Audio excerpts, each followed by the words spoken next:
Good morning, everyone. Good morning, Rabbi. We're learning Mishnah Pesachim, Parak Ches, Chapter 8, Mishnah Aleph, Mishnah 1. Okay, so as we've been mentioning before, in order to be able to eat a carbon Pesach, you have to be registered on that animal that you're planning on fulfilling the mitzvah from.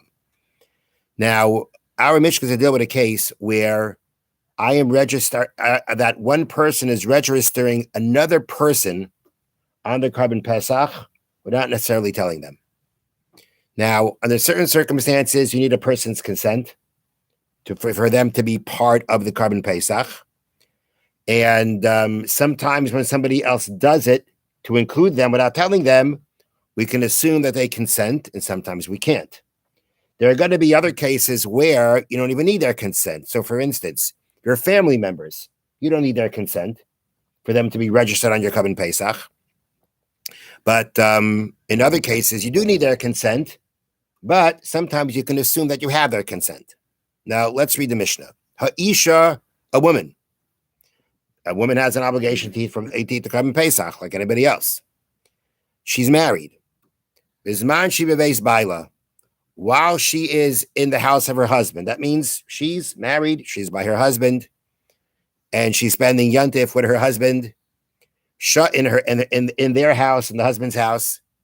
Shachat aleha baila v'shachat aleha aviyah. And the case is that when the husband shechted his carbon Pesach, he included her on his carbon, but her father did the same thing. You know, I guess they don't live too far from each other. And the father also, when he shechted his carbon Pesach, included her. Now, she's not living by him anymore, right? She's a married woman. Just got married. Not yet. Not yet. She's a married woman. We're not talking about that yet. Okay. She's a married woman. She is by her husband. She's in her husband's house. Essentially, you need her consent. She's a gedela. She's an adult. You need her consent to be part of the carbon Pesach. The thing is, though, that you're going to assume that a woman would consent to be part of her husband's carbon Pesach. And therefore, in a situation where, again, she is by her husband, they're home for Yontif. I'm saying that because of the next part of the Mishnah. They're home for Yontif. The husband included her in his carbon Pesach, and her father included her in his carbon Pesach. Says the Mishnah, she eats from her husband's. The assumption is that she wants to eat from her husband's carbon Pesach. And even though he didn't tell her, but he had her in mind, we can assume that she agrees to that, and therefore she will eat from her husband's. One person cannot eat from two carbon Pesachs. That's the rule. You choose your carbon Pesach, and that's what you eat from. You're not allowed to eat from two carbon Pesachs. Now, she went the first Yontif, the first holiday after she got married, she went to spend it in her father's house. That was a common practice in the times of the Mishnah, that the first Yontif after getting married, the young couple would spend Yontif with her parents. And in this case, the first Yontif after getting married was Pesach. So she went to spend her first Yontif with her father. And again, Shachar aleh aviyah, her father shechted his carbon Pesach with her in mind. V'shachad aleh habayla, and her husband shechted his own, for whatever reason, they was shechting his own, and he included her in his carbon. So here again, we have the father including her, we have the husband including her, but in this case, she is spending Yontif by her father. And here we say, now, if you read the words, you would translate them as, she eats in the place that she wants. What does that sound like to you? Sounds like it's up to her to choose, right? But that's not the halacha. That's not what it means. There's no such thing. You can't just, it has to be known which one you were registered on. Now, in this case where she spent Yontif by her father, if she tells us before the shechita which one she wants, then that's the one she's going to be included in. But if she doesn't tell us which one she wants before the shechita, before the slaughtering of the carbon Pesach, she's really stuck. Because there's no way to know, we don't really know which one she wanted. Normally, we would say she wants to be with her husband. But in this case, since she's her Yontif by her father, then we say maybe she wants her father. So in essence, it comes out why we can't ask, and we can't ask her afterwards, what'd you have in mind? Maybe she herself didn't, I don't know. I'm not sure exactly why we can't ask her, who did you want? But she didn't express who she want. Well, I guess, she didn't, we have to know b'shas the shchita who she wants. And being that we can't assume which one, she can't be included in any of them. If she does not, I'm just going to be here from the bottom, from the art scroll. If she does not say anything at that time, near the time of the slaughtering, she may not eat from either offering, because in this case, it cannot be assumed which offering she preferred. Since she is spending the first festival with her father, as most married couples do, it is possible that she prefers to eat from her father's offering. Thus, neither registration is valid since they both lack her consent.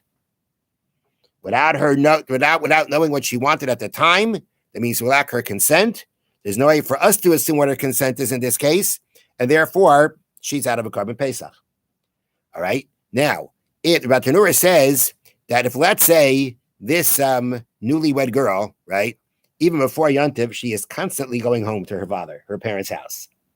I'll read the words from the Ratanura.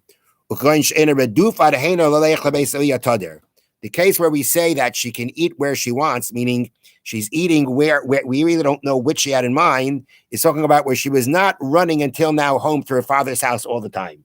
If you have a young girl, a young woman who just got married, and she's still running here, she's still going home all the time, and then she was there for Yontif, then we would assume that she wants her father's. But in this case, that's not what's happening, and therefore we don't know which one she wants, and therefore she's not included in any one. So that's the first case of the Mishna. We're dealing with a woman between her father and her husband. Now, next case. Yasaim sheshachtu alav apitrupsin. A orphan who the guardians shechted the carbon pesach for him. So there is there's a halacha that if you have an orphan, the bezdin, the local bezdin, the rabbinical court is going to appoint a manager to take care of them and their property because there's no parents to take care of them. And in this case, this orphan has two managers. And in the same way, a father can include without the consent of his children, he can include the children on the carbon pesach. So too, an apitrapis, a manager for an orphan, has the same status when it comes to this. And even without the orphan's consent, again, without the orphan's consent, we are talking about a minor here. Where if we're we're talking about a minor, you don't need their consent. So essentially, these managers, when they are taking care of an orphan who's a minor under bar mitzvah, bas mitzvah, they have the right to register them without their consent. In this case, each apitrabas, each manager was shechting his arkum and Pesach, and each one had him in mind. So what's the halacha there?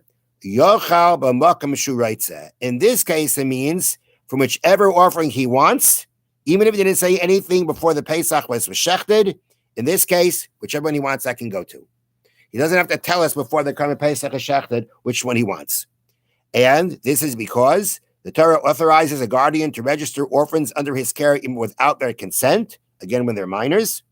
Thus, either of the guardian's registrations can be valid for the orphan, depending on which one the orphan chooses. Now, at the end of the day, in the first case, you really need their consent. You really need the woman's consent. So therefore, we had these. Therefore, in the case where it could be the father or the husband, she's got to let us know what she wants before the animal is slaughtered. But in this case, where they can include him without his consent, so really he can go. Therefore, in this case, he's registered on both, and he can choose which one. He can't partake. He can't go to both. He can't partake from both, but he can choose. But he has to choose one, and the one that he chooses, that's what he eats from, even though he didn't tell us before the shechita what he wanted. Next. Ever shal shnei shutafin. You have a slave. A slave is also a member of your household. A slave, an Evet Kanaini, a non-Jewish slave, Gentile slave, is pseudo-Jewish. He's obligated to mitzvahs like a woman. He's got to partake from the Karban Pesach. Your slave, you do not need his consent to include him on the Karban Pesach. He is included. You don't need his consent.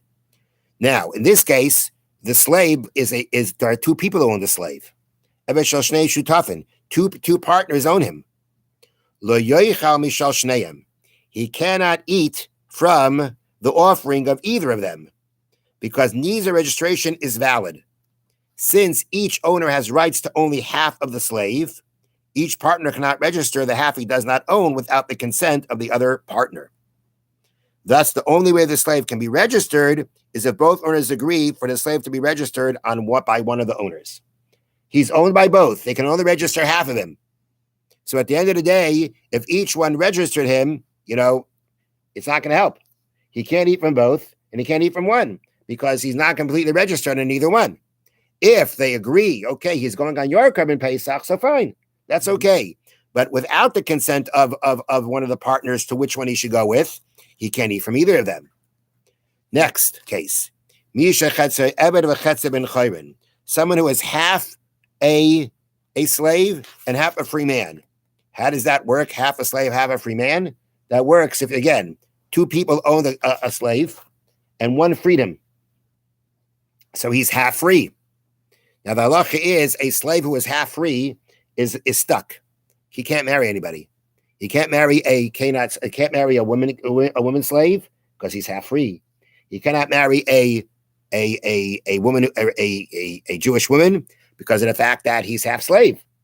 So the halacha is that the Beis Din forces the other master to free him completely so that he can have a life. In this case, that hasn't happened yet. As of right now, he is half slave, half free man. On that, the Mishnah says, Lo yoichal mishal rabbi. He cannot eat from his masters. Korban Pesach. Why? Because we assume the owner intended to register only the half that is his slave, not the half that is free. Okay? And therefore, he's not fully registered on an offering. So he can't eat from it. And they bring down here, even if the slave expresses consent, the registration is not valid since the owner did not intend to register him. And therefore, he's kind of stuck, at least from the point of he can't eat from his master's Korban Pesach. But as the Baratunura points out, since the halacha is that the other master has to free him, even though it hasn't happened yet, Oichel Mishal Atzma, he can eat from his own Korban Pesach. Yes. So he can't eat from the master's Korban Pesach because the master, we assume only, the remaining master on half of him, we assume he didn't register him because we shouldn't say he may have registered the half that he owns, but not the other half that he doesn't own. And therefore, he can't eat from that Korban Pesach. But if he were to now take his own Korban Pesach, he'd be fine. Because the bottom line is that, as the Baratunura says, the halacha is that he is going to be freed. And therefore, since he is going to be freed, we already consider him free, and he can have his own Korban Pesach. Can he invite anybody else? Probably. If it's considered like a free man, why not? So that's the point here. In the case where you're talking about a person who is half slave, half free man, and he hasn't been free, his other half hasn't been freed yet. So again, to eat from the master who owns half of him Korban Pesach, the assumption is that he did not register. He only registered the half that he owns. That's not going to help him for his other half. But were it to have his own Korban Pesach, a regular slave can't do his own Korban Pesach. But in this case, the Baratunura says, since he's going to be freed, we're ready to consider him free, and therefore he could do his own Korban Pesach. Have a wonderful day. Thank you, Rabbi. Welcome. It's a 50-50 deal.